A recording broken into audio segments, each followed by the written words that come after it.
या गोंडी भाषा कहाँ गो धर्म तुम्हारो है। और कहाँ गए गोंडी राजा हमारे, उनकी सुनी है महले अटारी रे। आज भी गाड़ी खेला खड़े हैं लेकिन सुने हैं, ये बता रहा है वो। अब तो कोया गोंडी भाषा गोंडी धर्म के पहचानो रे। और अब बाहर से आए हुए विदेशी लोगों की बातों में मत लगो, उनकी कहना बिल्कुल मत मानो रे। तो उनकी बात मानेंगे तो गड़बड़ होते जा रहा है। और बावनगढ़ के हो तुम राजा अपने आप को पहचानो। क्या बोल रहा है कि बावनगढ़ के तुम राजा और महाराजा हो, अपने आप को पहचानो। और जितनी जल और जंगल और जमीन और खेती बाड़ी है वो तुम्हारी सब हार है, तुम्हारे है सब, सिर्फ तुमको जागने की देरी है। ठीक है। इस प्रकार से गीत के माध्यम से मैंने आपको बताया। अब आगे ध्यान देंगे, आगे क्या हुआ। तो बमलाई दाई रुक गई डोंगरगढ़ में, और छोटी बहन रुक गई कोराड़ी गांव में। और जो भीमान पेड़ बाबा है वो उस गांव से बाहर निकला, सुबह हो गया। अब भीमान पेड़ बाबा गिरूलागढ़ भी नहीं गए, लांजीगढ़ भी नहीं गए अपने माता पिता के पास। अब भीमान पेड़ कर क्या रहा है, भीमान पेड़ बाबा हर गांव में जा जाके 12 लोगों की समिति बना रहा है। कितने लोगों की समिति? 12 समिति बना करके उन समिति के 12 लोगों से क्या कहता था, बोले एक काम करो, गांव के बाहर में बोले एक झंडा लगाओ। एक झंडा लगा देता था। और वहीं पर भीमान पेड़ 12 पत्थर रखता था, वो 12 समिति के सदस्यों के नाम से। कितने पत्थर रखता था? 12। वो गोल पत्थर होते थे, इतना बड़ा, फिर उससे बड़ा, फिर उससे बड़ा, 12 ही प्रकार के पत्थर होते थे। वही एक सतरंगी झंडा लगा देता था। और वे 12 ही लोगों को फिर भीमान पेड़ लाठी चलाना सिखाता था, तलवार चलाना, तीर कमान चलाना, यंत्र मंत्र तंत्र सिखाता था। कहाँ? गांव के बाहर एक मैदान में जहाँ झंडा लगाया था, जहाँ 12 पत्थर रखा था, वहां सिखाता था। सिखाने के बाद फिर भीमान पेड़ कहने लगा, बोले ये गांव की ये समिति को अब तुम चलाना। अब मैं बोले दूसरे गांव में जाके वहां भी समिति बनाऊंगा। वो 12 सदस्य उस गांव की समिति को चलाते थे। कैसे? वो 12 लोग गांव के और जो दूसरे लोग हैं उनको ये चीज सिखाते थे, लाठी तलवार चलाना, मल्लयुद्ध करना, मुष्टि प्रहार करना, यंत्र मंत्र तंत्र, सारी चीज फिर कौन सिखाने लगे? वे 12 लोग सिखाने लगे अपने गाँव में। उन्हीं 12 लोगों में से अध्यक्ष और उपाध्यक्ष नियुक्त कर देता था, बोले इस समिति को तुम चलाना। इस प्रकार से भीमान पेड़ ने गांव-गांव में जाके ये समिति तैयार किया और हर गांव के लोगों को व्यायाम करना, मेहनत करना, लाठी चलाना, यंत्र मंत्र तंत्र सारी चीज सिखाया। जिस जगह पे भीमान पेड़ वो लाठी चलाना सिखाता था, उसी जगह को हम लोग बोलते थे व्यायामशाला। कौन सा शाला था वो? व्यायाम करने का एक साधन था। वहां पत्थर रखे होते थे, 12, मूर्ति नहीं होती थी, और एक झंडा होता था। उसी स्थान को हम लोग बोलने लगे थे महावीर का स्थान। लेकिन इसके पहले क्या बोलते थे? उसको भीमान पेड़ थाना। क्यों बोलते थे भीमान पेड़ थाना? क्योंकि भीमान ने बनाया था वो स्थान। थाना यानी होता है स्थान, भीमान पेड़ का स्थान बोलते थे क्योंकि भीमान पेड़ ने बनाया था। फिर धीरे धीरे बदलते बदलते उसी भीमान पेड़ थाना का नाम पड़ गया महावीर। जानते हैं ना महावीर? अब कई कई जगह महावीर बोल रहे हैं, आज भी बोलते हैं महावीर, लेकिन कई कई जगह महावीर का भी खत्म हो गया नाम। और क्या हो गया? हनुमान।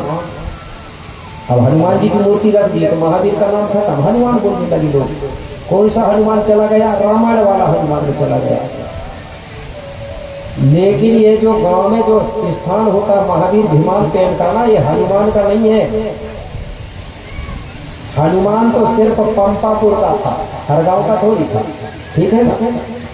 और पंपापुर का भी नाम बदला गया है, ये भी बताते हो। पंपापुर का असली नाम है पालीगढ़। पालीगढ़ के राजा थे बाली और सुग्रीव। ठीक है ना? और बाली सुग्रीव बंदर नहीं है, बता दे रहा हूं। ये गोंड समाज के लोग हैं। बंदर का मतलब ये नहीं होता बानर, बानर होता वो, बानर का मतलब होता है जंगल में रहने वाले नर। ये जंगल था, रहते थे, इनको कहा गया था बानर। बानर मतलब जंगल में रहने वाले नर। और आज भी आदिवासियों के है जरा वनवासी। वनवासी का मतलब होता वन में रहने वाले लोग। तो बानर का मतलब भी होता है जंगल में रहने वाले नर, बंदर नहीं होता। बाली और सुग्रीव कौन थे? पालीगढ़ के राजा थे। इनके बारे में लिखा है, चौपाई लिखी है, साल और साज के अटल पुजारी। किसके पुजारी थे ये? साल, वृक्ष और साज के पुजारी थे। साल साज के अटल पुजारी, बाड़ीवा गोत्र सात देवधारी। बाड़ीवा गोत्र होता है कि नहीं अपने, वही गोत्रधारी थे। वहां के व्यायामशाला को चलाने वाले यही हनुमान था। कहाँ का? पालीगढ़ का। उसको पंपापुर में बदल दिया गया। तो मैं बता रहा था जो गांव में जो स्थान है वो व्यायाम करने का एक साधन था हमारा। वहां जाके हम लोग लाठी सीखते थे, व्यायाम करते थे, यंत्र तंत्र सीखते थे। ये स्थान बनाया था भीमालपेन ने, जिसको आज हमारे लोग बदल रहे हैं। अगर आप लोग भीमालपेन का स्थान को बदल दोगे और हनुमान का स्थान बना दोगे, इससे गोंडों की संस्कृति खत्म होगी। होगी कि नहीं होगी? ब्राह्मणीकरण होगा कि नहीं गांव में? बताइए। हनुमान का स्थान बनेगा तो तुम्हारे गांव में ब्राह्मणीकरण होगा कि नहीं होगा? क्योंकि हनुमान जो है रामायण का हनुमान है, और हमारा जो भीमालपेन महावीर है वो रामायण का नहीं है, वो गोंडी गाथा का है। हमारा पुरखा है, पूर्वज है। कौन? भीमालपेन मराठियों का लड़का माना गया कि नहीं? उसी ने बनाया था हर गांव में जा जाके SC ST OBC के गांव में स्थान। तो हमारे लोग वहां जाके व्यायाम करना सीखते थे।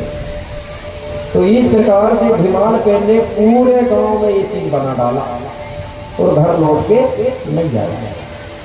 जब ये वापिस नहीं आया तो भूरा भगत और कोतिमा बाई को पता चला कि हमारा जो बेटा भीमालपेन है वो गिरोलागढ़ में भी नहीं है।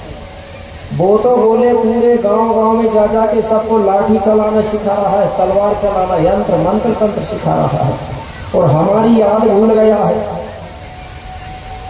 तो माता पिता भीमालपेन के वियोग में बड़े दुखी थे। सोचने लगे क्या करना चाहिए। बहुत दिन हो गए, बोले आ ही नहीं रहा है। तो माता पिता कहने लगे, बोले हमारे जो 6 बेटा है, घर में कितने बेटा बचे थे? 6। भीमालपेन कितने भाई थे? 7 भाई थे। तो 7 में वो भीमालपेन के कितने भाई बचे घर में? 6। हिरवा, जाटवा, भाजवा, मुकेशा, केशवा, बालवा, ये लिखवाया होगी नहीं। माता पिता कहने लगे, भूरा भगत कोतमा दाई बोले बेटा 6 बेटा सुनो, तुम्हारे जो भीमालपेन भैया है बोले वो समाज की सेवा में लगे हुए हैं और हमारी याद भूल गए हैं, बोले उनका अभी तक पता नहीं है। इसलिए तुम जाओ 6 भैया मिलके तुम तुम्हारे बड़े भाई भीमालपेन को कहीं ना कहीं से ढूंढ के लाओ। कहीं ना कहीं कोई ना कोई गांव में जरूर मिलेगा। 6 भैया तैयार हो गए। ठीक है बोले, हम जाते हैं, बोले हम कहीं ना कहीं से ढूंढ के भीमालपेन को लाएंगे बोले।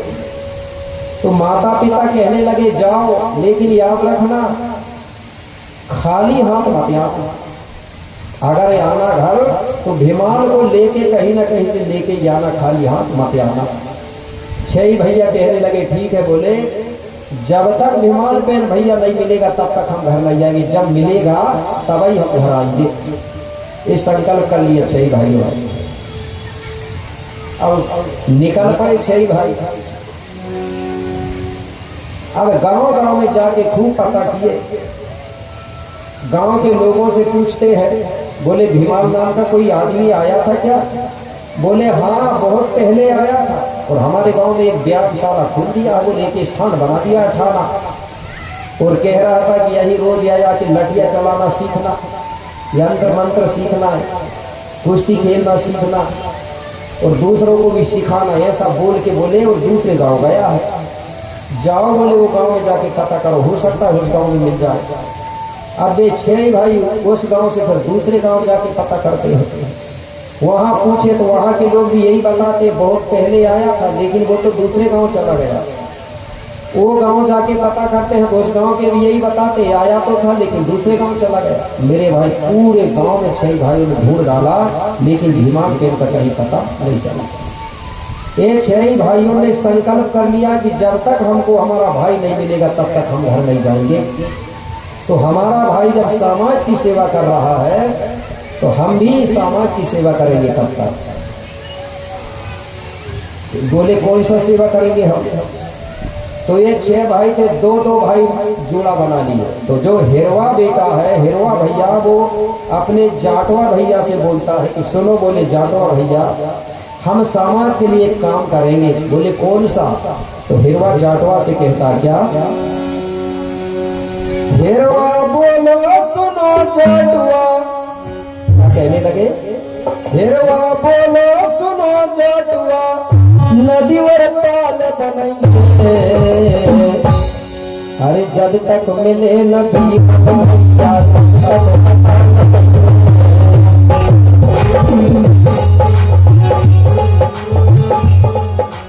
जब तक मिले नदी मन भैया, तब तक पता लगाइए, तब तक पता लगाइए भैया, तब तक पता लगाइए। क्या बोले? जाटवा भैया सुनो, हम ये सगा समाज के लिए कुआं और तालाब बनाएंगे, जिससे कि गर्मी के दिनों में यहाँ के लोगों को पानी की समस्या ना हो। ये दोनों भाई मिलकर के तालाब और कुआं बनवाने का काम चालू कर दिए। इसके पहले हमको तालाब और कुआं बनाने का कोई ज्ञान नहीं था कि तालाब कैसे बनता है, कुआं कैसे बनता है। हम तो जैसे जानवर, अगर कहीं पानी मिल गया गड्ढा में तो उसी को पी लिए, लेकिन जानवर कभी नहीं सोचते कि हम तालाब बनाएंगे कि कुआं बनाएंगे। इसी प्रकार हम भी नहीं बनाते थे। तो सबसे पहले तालाब और कुआं बनाने की खोज करने वाले, इसके आविष्कार करता है हिरवा और जाटवा। इन्होंने तालाब कुआं बनवाने का काम प्रारंभ कर दिया समाज के लिए। अब जो केशवा है वो बानवा से कहने लगा, बोले बानवा भैया सुनो। तो केशवा क्या बोला? हम दूसरा काम करेंगे। बोले हमारे 2 भाई तो पानी की व्यवस्था कर रहे हैं, अब हम क्या करेंगे समाज के लिए? केशवा बोलो सुनो बानवा, अरे खेत खलियान में रहिए, अरे जब तक मिले नदी मन भैया, तब तक पता लगे,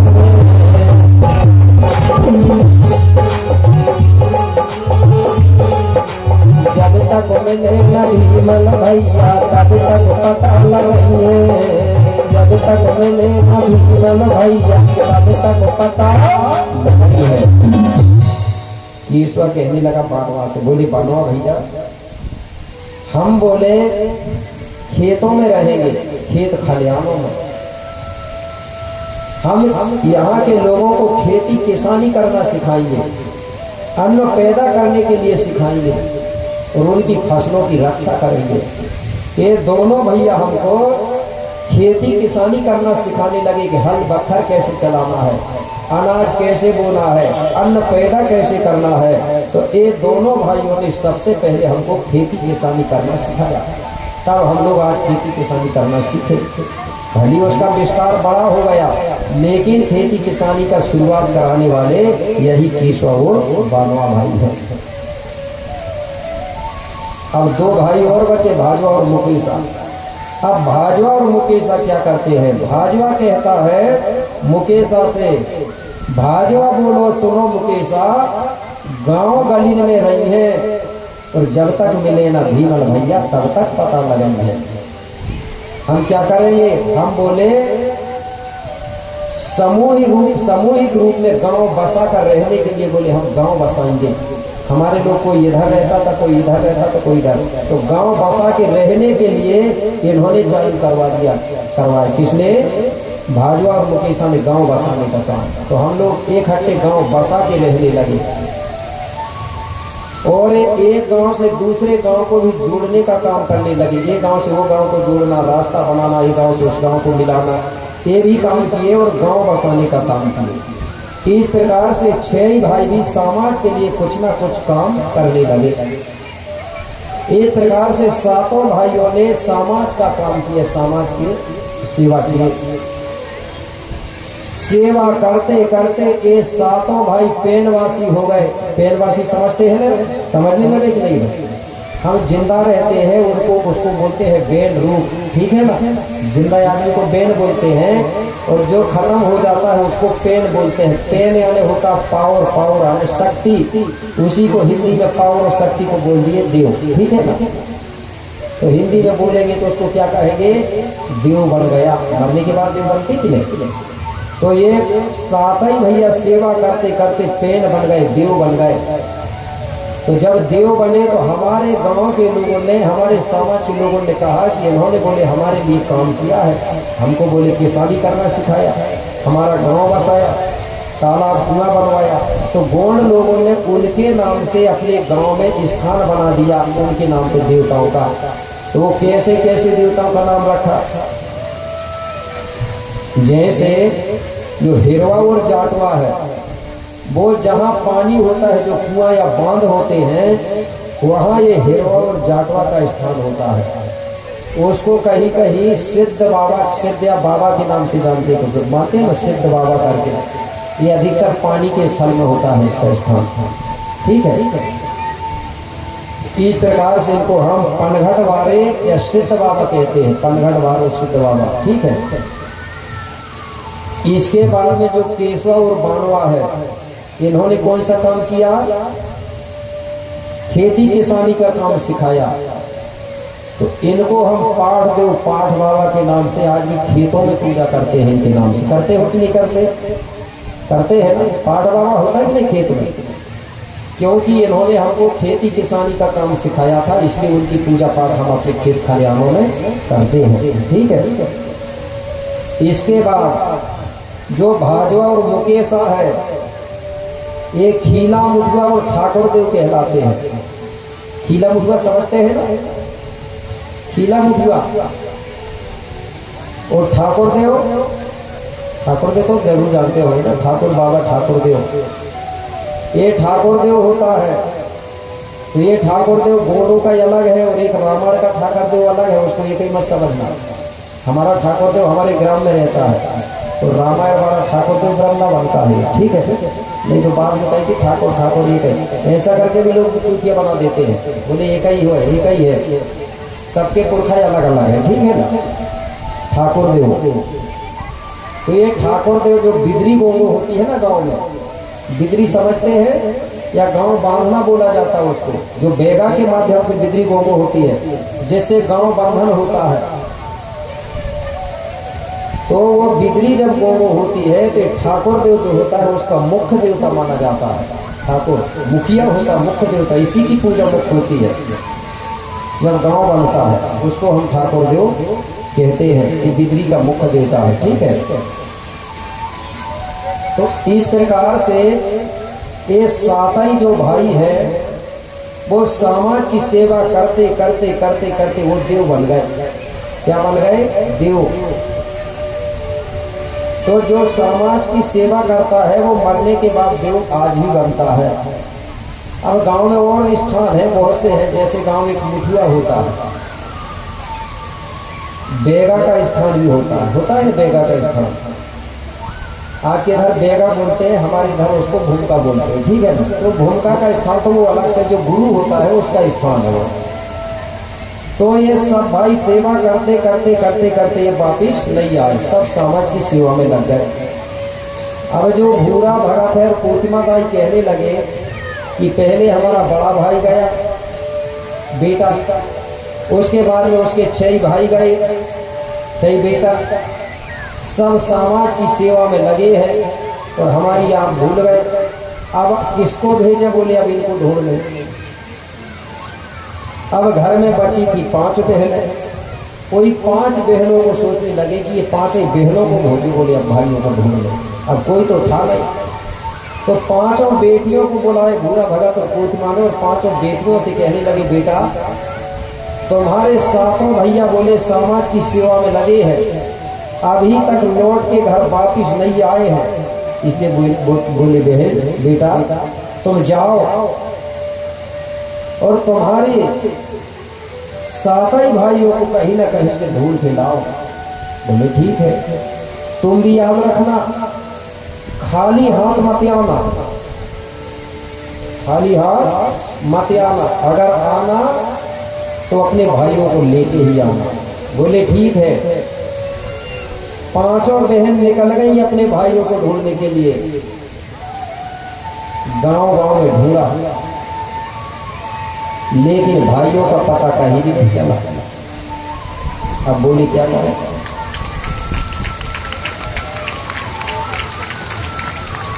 अब क्या करें? बोले हमारे जो 6-7 ही भाई है समाज की सेवा में लगे हैं, तो जब तक हमको हमारे भैया नहीं मिलेंगे तब तक हम भी समाज की सेवा करेंगे। ये पांचों बहनों ने संकल्प कर लिया कि जब तक हमको हमारे भैया नहीं मिलेंगे तब तक हम समाज की सेवा करेंगे। जब हमको हमारे भैया मिलेंगे तभी हम घर वापिस जाएंगे।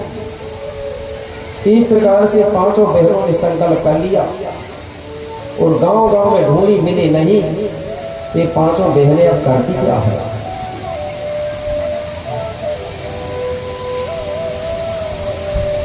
जो पंडरी और पुंगारदाई है वो हर गांव में जा जाके अनाज को भंडारण करने लगी, अनाज को इकट्ठा करने लगी। क्यों कर रही है? पंडित और पुंगारदाई कह रही थी, सोच रही थी कि जब हमारे किसान लोग अपनी खेत में बीज की बोनी करेंगे, जब वर्षा होगी तो बोनी करेंगे, तो उनको बोने के लिए बोले हम अपने भंडार से उनको बीज देंगे बोने के लिए। ठीक है, ऐसा करके वो अनाज का भंडारण करने लगी।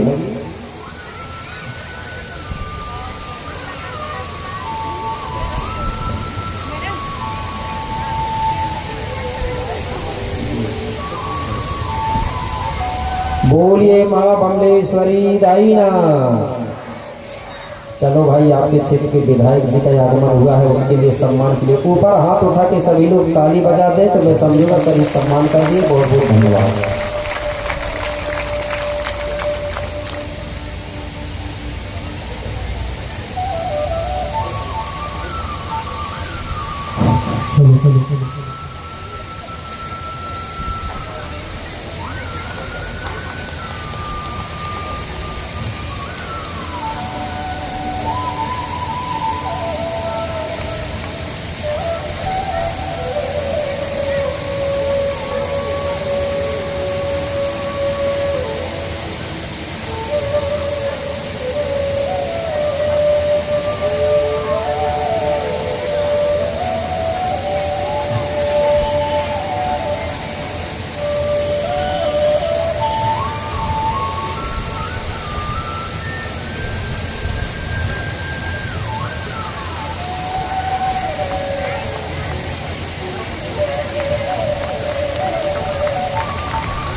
यहाँ पर बैठी हुई सदा समाज का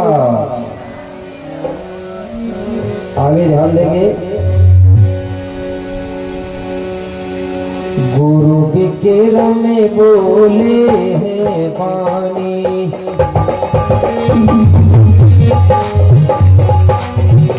ऐसा है दोनों सकल कहानी।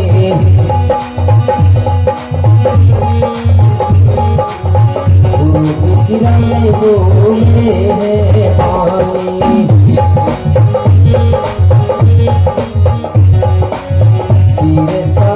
सोनो सकल कहानी,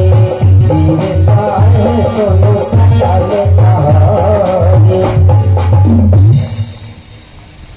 तो मैं बता रहा था कि सातों भाइयों को ढूंढने के लिए पांचों बहनें पहुंची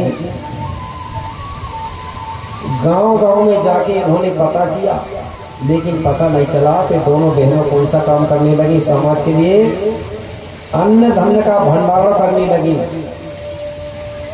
कि जब हमारे किसान लोग पानी गिरेगा तो अपने खेत में बीज बोएंगे, तो हम अपने भंडार से इनको बोने के लिए बीज देंगे। ऐसा करके पंडरी और पुंगारबाई ने अन्न धन का भंडारण का काम किया। आगे चलकर के यही पंडरी और पुंगारबाई गोंडी संस्कृति के अनुसार ये गोंडों की अन्न धन की देवी बनती हैं। कौन सी देवियां बनी? अन्न धन की देवी है। आज हमारे लोग भूल गए ये देवियों को, दूसरी देवी के चक्कर में पड़ गए ना। ये पंडरी और पुंगारबाई अनाज की देवी है, अन्न धन की देवी है। इनकी मूर्ति नहीं होती कि होती है मूर्ति। इनकी मूर्ति आपको कहीं बाजार में मिलेगी ना दुकान में मिलेगी। पंडरी और पुंगारबाई की यही जो देवी है गोंडों की अन्न धन की देवी कहलाती है। अब इनका पहचान कैसे, इसको जानोगे कैसे आप? आज भी हर गोंडों के घर में इसका स्थान होता है। उसका पहचान है कैसे, कब लगता है उसका पहचान? जब आपके घर में अपने बेटा बेटी जब दूल्हा या दुल्हन बनते हैं, जब दुल्हन बनती है ना, दुल्हन हल्दी ऐसा लेके और जब ऐसा पीछे लगाती है ना, हल्दी लगाती कि नहीं हाथ पीछे करके, वहाँ हल्दी और धान ऐसा छाप देते हैं हमारे लोग। छापते हैं कि नहीं छापते? वो स्थान है कि नहीं है ना? अब बताइए वो की फोटो है क्या? तो वही अन्न धन की देवी है जो पीछे हाथ लगा के वहाँ अनाज भंडार करने की कोठी होती थी। उसी अन्न धन की कोठी में पंडरी और पुंगारबाई का निवास होता है। तो वो स्थान आज भी है। हल्दी और धान या गेहूं ऐसा छाप देते हैं लोग। समझ गए ना? समझे कि नहीं समझे? देखे कि नहीं? सबने देखा या हाथ उठाना मात्र सत्य, क्योंकि ये चीज मात्र सत्य को मालूम है। बहुत सी महिलाओं को पता ही नहीं, क्योंकि अन्न धन रखने की कोठी नहीं है तुम्हारे पास। ठीक है ना? तो ये जो देवी है पंडरी और पुंगारबाई ने, इसने सबसे पहले अनाज को भंडारण करने के सिखाया। उसी का धीरे धीरे विस्तार हुआ। तो आज बड़े बड़े गोदाम चल रहे हैं ना। लेकिन सबसे पहले इसको इकट्ठा और भंडार करने की ज्ञान किसने दिया था? यही पंडरी और पुंगारबाई ने। यह गोंडी संस्कृति के अनुसार अन्न धन की देवी कहलाती है। ठीक है ना? कौन? पंडरी और पुंगारबाई। तो एक काम करने लगी ये देवियां। 5 में से 2 लड़की क्या काम करने लगी? अन्न धन का। तीसरा नंबर की लड़की है मुंगुरदाई। ये मुंगुरदाई कौन सा काम करती है? ये मुंगुरदाई जो हमारा गांव बसा हुआ था उस गांव की रक्षा करती थी। गांव के आसपास जो मेड़ा होता है ना, मेड़े बोलते हैं, उस मेड़ में ये दाई रहती है। ये गांव के अंदर किसी भी लोगों को घुसने नहीं देती थी, इसलिए इसको गांव की रक्षा करने वाली देवी माना जाता था, जिसको बोलते थे मुंगुरदाई। इसका पता कब चलता है? इसकी कोई फोटो नहीं है, कोई बाजार में नहीं मिलती। जब हम लोग बारात लेके जाते हैं तो जो बेगा या भूमका होता है वो बारात वहीं रोकता है आदमी। तो वो मुंगुरदाई से कहता है कि हे मेड़ों की बड़वैया देवी, हमारी जो बारात जा रही है, हमारी बारात को कोई दिक्कत नहीं होना चाहिए। जब हमारी बारात सही सलामत लौट के वापिस आ जाएगी तो हम तुझको नारियल प्रसाद चढ़ाएंगे। ये किससे बोलता है बेगा भूमका? मुंगुरदाई से। उसको हम बोलते हैं मेड़ों की बड़वैया देवी। है कि नहीं है? ये स्थान है ना मेड़ों में, इसकी मूर्ति नहीं होती। इसके बाद में चौथा नंबर की देवी है हमारी कुसारदाई। कुसारदाई जो है पनघट की देवी होती है। पहले हम लोग कुआं होता था ना जहाँ से पानी भर के लाते थे, उस जगह को हम पनघट बोलते थे। तो ये देवी पनघट में रहती है। इसको हमारे बेगा लोग पनघट की पन्हारमदाई करके मानते हैं। क्या मानते हैं? पनघट की पन्हारमदाई करके मानते हैं। तो इस प्रकार से 4 लड़कियों का, 4 बहनों का काम अलग अलग हो गया। अब सबसे छोटी लड़की का क्या नाम था? बताया था कि नहीं बताया? चुनूरदाई। चुनूर यानी होता है गोंडी में छोटी। सबसे छोटी लड़की थी इसलिए बोलते थे चुनूर। आज भी हमारे घर में अगर कोई छोटी होती लड़की तो उसको बोलते हैं छोटी छोटी छोटी। तो इस लड़की का नाम था चुनूर। तो ये चुनूरदाई ने सबसे छोटी लड़की ने क्या सीखा था? सबसे ज्यादा क्या सीखा था? महारू उइके जी के यहाँ जड़ी बूटी का ज्ञान सीखा था, इसलिए आयुर्वेदिक का, क्योंकि उस समय अंग्रेजी दवाइयां नहीं थी इस देश में। यहाँ के जो लोग थे, गोडियन लोग, जड़ी बूटी से इलाज करते थे। तो इस लड़की ने जड़ी बूटियों का ज्ञान सीखा था। 52 लाख वनस्पति, 1.25 लाख झाड़, इसके बारे में सीखा था कि कौन सा पेड़ ठंडा होता है, कौन सा गर्म होता है, किसको खिलाने से क्या होता है, ये पूरा ज्ञान सीखा था। किससे? महारू हुई के भूमिका से। तो ये छोटी लड़की ने क्या किया, हर गांव में जा जाके 8 महिलाओं की समिति बनाया इसने। कितनी महिलाओं की समिति बनाई इसने? 8। और भीमाल पे ने कितने लोगों की समिति बनाया था? 12। और इसने बनाई 8 महिलाओं की समिति। तो उस गांव की महिलाओं को समिति बना के वो 8 ही महिलाओं को क्या बताती थी? पेड़ पौधों के बारे में सिखाती थी। बोलिए, पेड़ गर्म होता है, ये ठंडा होता है, इस पेड़ की छाल को खिलाने से ये बीमारी दूर होती है। ऐसा करके 8 ही महिलाओं को प्रशिक्षण देती थी जड़ी बूटियों का। और एक चुड़ुलराई, इस प्रकार से हर गांव में उसने 8 महिलाओं की समिति बना के हर गांव की महिलाओं की आयुर्वेदिक का प्रशिक्षण दिया। मेरे बाद में बोले, इस गांव में तुम बोले इलाज करना, दवा देना। जैसे उदाहरण के लिए कलकसा है, कलकसा में 8 महिलाओं की समिति बना के उनको प्रशिक्षण दे के वो चुड़ुलराई चली गई। अब जो 8 महिलाएं गांव में कोई बीमार होता था तो उनको ये जड़ी बूटी देती थी। लेकिन कब देती थी? पहले वो चुड़ुलराई के नाम पे थोड़ी सी दवाई छिटकती थी।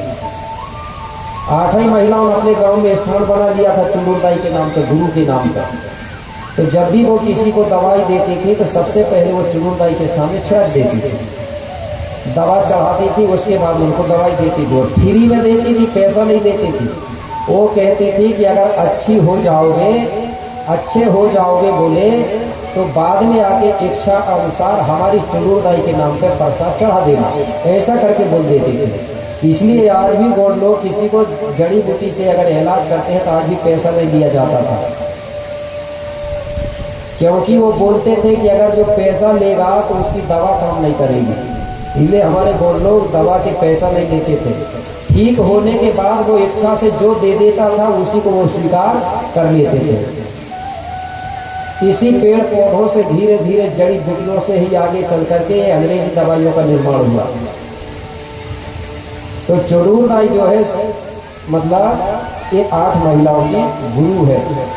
उसी चुड़ुलराई का जो स्थान है वो आपके गांव में भी है कि नहीं है? लेकिन उसको बोलते हैं, हमारे क्षेत्र में बोलते हैं, हमारे राज्य में खेड़ोदाई।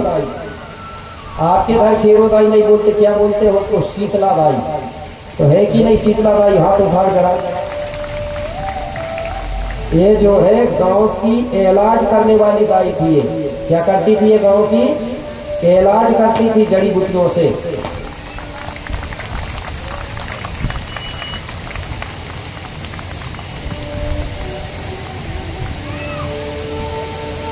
आज अगर गांव में कोई बीमारी होती है तो हमारे गांव के लोग वही शीतलादाई में मंगलवार को पानी चढ़ाते थे, जल चढ़ाते थे कि नहीं चढ़ाते थे? और बोलते थे शीतलादाई खेड़ोदाई हमारे गांव की जो बीमारी महामारी है वो दूर कर देना। जल चढ़ाते थे 5 मंगलवार का, गांव की बीमारी दूर होती थी। तो ये चुड़ुलराई ने सबसे पहले महिलाओं को क्या सिखाया था? सबसे पहले नीम के बारे में सिखाया था, नीम के बारे में ज्ञान दिया था। 8 ही महिलाओं को कहती थी तुम एक नीम के पेड़ की छाली लाना। एक महिला से बोली तुम कड़वी नीम की छाल लाना, दूसरी महिला से बोली तुम मीठी नीम की छाल लाना, तीसरी महिला से बोली कि तुम महानीम की छाल लाना। ऐसा करके 8 ही महिलाओं से 8 प्रकार की नीम की छाल बुलवाती थी। तो जो नीम होती है वो 8 प्रकार की होती है नीम, जिसमें से कुछ नीम आप जानते होंगे।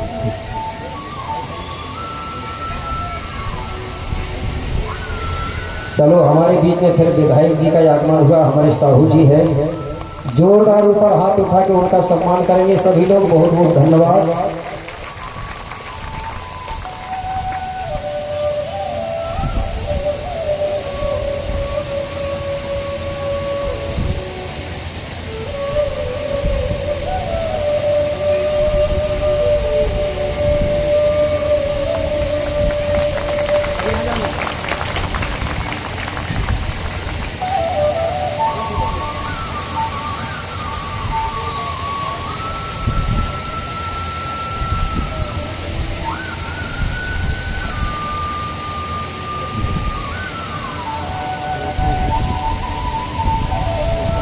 बोलिए शंभो शेखो बाबा की,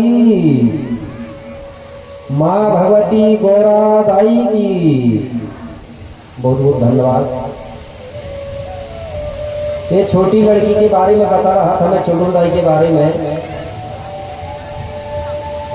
इसने जड़ी बूटियों से इलाज करना सिखाई। आगे चलकर के यही चुड़ूर दाई हमारे ग्राम की देवी बनी, जिसको हम चुड़ूर दाई या शीतला दाई के नाम से जानते हैं। ठीक है। तो इस प्रकार से सातई भाई और पांचई बहनों ने समाज के लिए कुछ ना कुछ काम किया, कुछ ना कुछ सेवा किया। इसलिए ये सेवा करते करते आगे चल करके हमारे ग्राम के देवी देवता बन गए। तो हमारे लोग इनको आज भी मानते हैं। कैसे मानते हैं? इनकी मूर्ति नहीं है, याद रखना, शीतला बाई की मूर्ति नहीं होती। अगर बाजार में शीतला बाई की मूर्ति मिलती होगी तो बताना, हाथ उठाते। नहीं मिलती। ठाकुर बाबा की मूर्ति नहीं मिलती। ठीक है ना? क्योंकि हमारे गोंडवाना के जो देवी देवता है, हमारे ग्राम के जो देवी देवता है, वे कभी दुकानों में बिकते ही नहीं।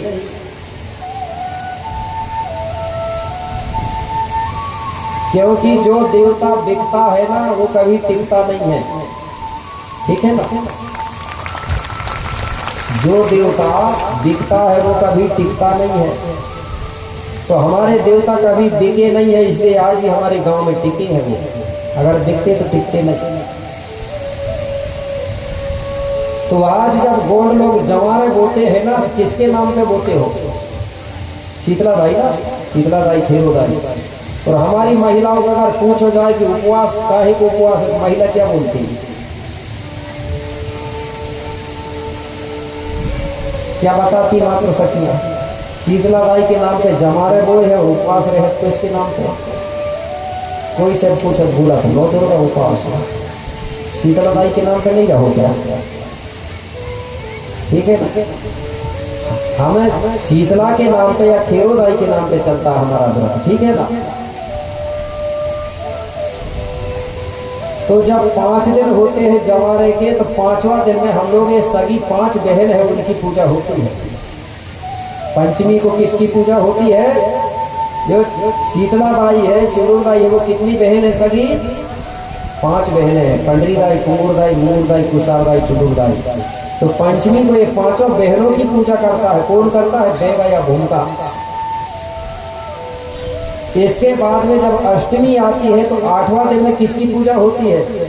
चुड़ूर दाई की जो 8 सेविकाएं थी। कितनी सेविकाएं चुड़ूर दाई की? 8 सेविकाएं हैं। वो 8 की पूजा होती है अष्टमी को। तो हम लोग जवारे बोते हैं, ज्योति जलाते हैं और शीतला दाई, खेरो दाई के नाम पर स्मरण ध्यान करते हैं। अब गोंड लोग धीरे धीरे धीरे धीरे वो नाम को मिटाने की कोशिश कर रहे हैं। कौन सा नाम? शीतला दाई का नाम खत्म करने को कर रहे हैं आप लोग। जब शीतला दाई का नाम खत्म होगा, खेरो दाई का जब नाम खत्म होगा, तो आपकी संस्कृति खत्म होगी क्या नहीं होगी बताइए? तो जो नाम है वही रहने देना, तो आपकी संस्कृति बचेगी, नहीं तो आपकी संस्कृति खत्म हो जाएगी। अगर कोई अलग से जमाना है मूर्ति मूर्ति, तो बाजू में ढेर सारी जगह कहीं भी जमा सकते हैं। ठीक है ना? क्योंकि हमको अपनी संस्कृति को अगर बचाना है तो हमारी चीज को ज्यों का त्यों रहने देना चाहिए। क्या है? बदलोगे तो धीरे धीरे मेरे भाई परिवर्तन होगा, तो आपकी संस्कृति खत्म हो जाएगी। क्योंकि शीतला दाई, खेरो दाई की मूर्ति नहीं होती, बता रहा हूं। हमारे गांव में ठाकुर बाबा है, उसकी मूर्ति नहीं होती। क्योंकि इनकी मूर्ति बिकती नहीं करती। मैंने बताया ना, जो बिकता है वो कभी टिकता नहीं है, चाहे आदमी हो चाहे देवता हो। जब हमारे पुरखा लोग कभी बिके नहीं, तो आज भी देवता बन के टिके हैं। और आज के पुरखा लोग, आज के गोंड लोग बिक रहे हैं कि टिक रहे हैं? हंस रहे हैं लोग। बिकते होंगे तभी हंस रहे हैं। देखो, हमारा गांव का देवता कभी बिका नहीं, तो आज भी टिका है। अगर बिकता ना तो टिकता नहीं। तो इसको हम कभी बदलने नहीं देंगे। ठीक है ना? अगर बदलेंगे तो संस्कृति खत्म होती है। जो भीमाल पेन है ना, गांव में जो भीमाल पेन था ना, जिसको हम महावीर बोलते थे, अगर उसको आप हनुमान बनाओगे ना तो आपकी संस्कृति खत्म होगी, आपके गांव में ब्राह्मणीकरण होगा। ठीक है ना? तो जब ब्राह्मणीकरण होगा तो आप लोग क्या करोगे? घंटी बजाने जाओगे सिर्फ मंदिर। ठीक है ना? खेड़ो दाई को दुर्गा जी बना दोगे ना, भूमिकाओं का अधिकार हट जाएगा वहां से पूजा पाठ का, बेगांव का अधिकार हट जाएगा, जैसे आज डोंगरगढ़ में हुआ। मुझे मालूम है, इतिहास है लिखित में, डोंगरगढ़ में बमलेश्वरी की पूजा करने वाले भूमिका और बेगा थे। बमलाई दाई को बमलेश्वरी किया गया, बदला गया। जब महावीर को हनुमान कर दोगे तो पुजारी भी बदलेगा। शीतला बाई को बदलोगे, दुर्गा जी करोगे तो पुजारी बदलेगा, या आपका गांव ब्राह्मणीकरण होगा। SC ST OBC के लोग सिर्फ वहां घंटी बजाने जाएंगे। फिर वहां जो पैसा आएगा तो ट्रस्ट चलेगा, उनका परिवार पलेगा, उनका धंधा चलेगा, तुम्हारा कुछ नहीं रहेगा। ठीक है ना? इसलिए अगर कोई जमा भी रहा तो रोकना नहीं है, उसकी जगह में वो कोई भी मूर्ति जमा ले, उससे हमको मतलब नहीं, लेकिन हमारा जो एक पुराना स्थान है उसको बदलना नहीं देना है। ठीक है ना? समझ गए कि नहीं समझे? हमारे गोड़ लोग जमारे बोलते थे, वो शक्ति शीतला के नाम पर जोत जलाते थे, मूर्ति नहीं रखते थे, क्योंकि हमारी संस्कृति में कहा गया है, मनुष्य बनाए मूर्ति मनुष्य ही पूजनहार, और मनुष्य जीव ना दे सके बुद्धिजन करो विचार।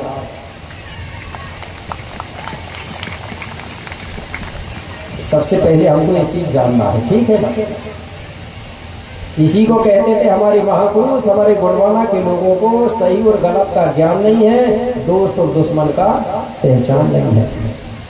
एक दिन मैंने बोला था ना, किसी ने पता किए क्या? 2-4 लोगों ने हाथ उठाए थे ना, हमारा दुश्मन कौन है और हमारा दोस्त कौन है, इसके बारे में मैंने हाथ उठाया था ना। तो हमारा दुश्मन वो है किसका, चाहे वो SC हो ST हो OBC हो, जब ये जान जाएंगे ना कि हमारा दुश्मन कौन है तो उससे दोस्ती करना छोड़ देंगे। मैंने ये बोला था कि हमारे जो पुरखा पूर्वजों के मुख में मटका कौन बांधता था थूकने के लिए। हमारे जो पुरखा लोग हैं उनके मुंह में थूकने के लिए मटका कौन बांधता था, ये तो मालूम है ना? किसको मालूम? उठाना हाथ जरा। कुछ भैया लोगों को मालूम है। आज बहुत से पढ़े लिखे लोग हैं लेकिन मालूम नहीं है। अच्छा, हमको स्कूल में पढ़ने नहीं देता था, हमको स्कूल के अंदर मतलब हमको शिक्षा से दूर रखते थे, वो लोग कौन है ये किसको मालूम है? जरा उठाना हाथ। बहुत कम लोगों को मतलब पता नहीं है, तो आप दुश्मन कैसे पहचानोगे? ठीक है ना? डॉक्टर भीमराव अंबेडकर को पढ़ने को नहीं देता था।